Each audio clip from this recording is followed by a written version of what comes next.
آه، مساء الخير، معكم احمد حامد شبان. احنا نقدر نشيل السيسي. عايزين نشيل السيسي، نقدر نشيل السيسي، بس لا، مش هنمشيه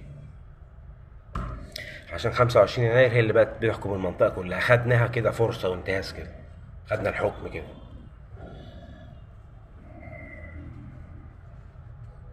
وأعوذ بالله من المسلمين والمسيحيين والهنود ايه القرف ده؟ ايه القرف ده؟ ده انتوا ريحتكوا نتنة وطلعت في العالم كله. كفار.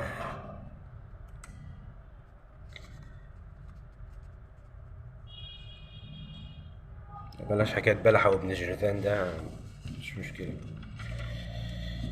في 3000 هدف عسكري إيراني إسرائيل ممكن هتضربهم. 3000 هدف، يعني إيران هتتجاب أرض أرض في الحرب. في القوات المسلحة بتاعتها هتتجاب أرض أرض. ولو مصر والسعودية ما جوش النهاردة، بكرة هتتقلب عليهم. بكرة هتتقلب عليهم. طيب، وإيه كمان؟ أنا أقسم بالله شفت عمارة طلعت في أسبوع. اللي الشقة بملايين. العمارة كانت بتطلع في أسبوع. انتوا بتغلوا بتغلوا الشقق على الناس ليه؟ هي مش دي ناس حقها تعيش؟ وهو الأسمنت ده هو ده اللي سعر؟ ما كلها حاجات رخيصة. ولا انتوا لازم تكرشوا ما بتشبعوش؟ حاجة غريبة جدا يعني.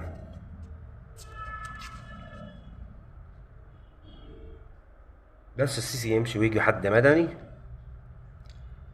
امتى بقى ده بكيفنا بقى؟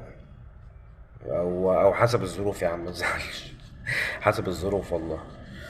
إيه، يجي بداله واحد مدني مطيع كده. وفي ضابط اسمه احمد فؤاد ان شاء الله هيمسك وزاره الدفاع.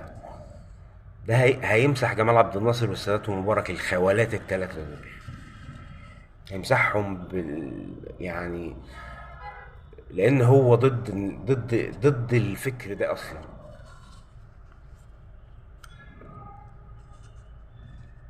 فكره تبقى رحيم، تطلب حاجة الناس تقدر تعملها. مش تطلب منهم طلبات مجنونة.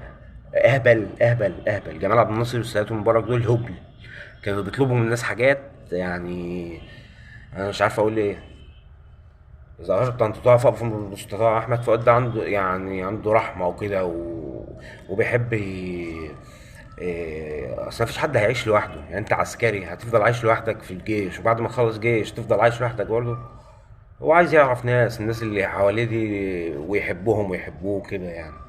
هي الحرب ما بتتكسبش غير بكده، غير ان بحب الناس مع بعض. مش نقعد نرقص على قناة المولد. ان شاء الله احمد فؤاد هيودي جمال عبد الناصر والسادات ومبارك دول في مزبله التاريخ باذن الله. ايوه، يقول لك بقى البنت بتبقى رخيصه عشان القايمه بتبقى قليله. يا سلام، هي مش بالقايمه. هي مش بالقايمه. لان انت دلوقتي ما تبقاش معاكي اداه انتقام مسبقه ومضمونه ضد ضده في اي وقت. طبعا هيبقى عايش معاكي بالعافيه يعني. هيقول لك بحبك بالعافيه وهينام معايا 4 5 مرات في اليوم بالعافيه. ومش هي ده الجواز المصري؟ صح. صح كلامي ولا انا غلطان؟ اداة انتقام مسبقة عشان لو حصل اي يعني.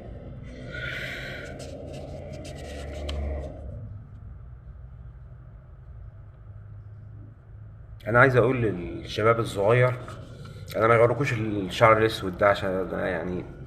اهو في ابيض اهو. ابيض اهو. ماشي. انا عندي 38 سنة وداخل في ال39. 11 الجاي هيبقى عندي 39. يعني لو كنت اتجوزت اول ما بلغت كان زمان. أنا دلوقتي عندي بنت او ابن عندها 12 سنة ولا 14 سنة. بس طبعا النظام العقيم اللي احنا فيه ده، انا دمي فداكو. يعني انا الانسان في جسمه من 5 ل7 لتر دم. من 5 ل7 لتر دم. انا لغاية اخر نقطة فداكو. فما تخافوش على مصر خالص يعني. ما تخافوش نهائي على مصر يعني. مفيش اي داعي للخوف. الجيش ده لو عمل غلط في جيوش تانية ممكن نيجي نصلح نيجي نربيهم بجيوش تانية يعني. ما ت... ما تقلقوش على مصر. 25 يناير هي اللي بتحكم،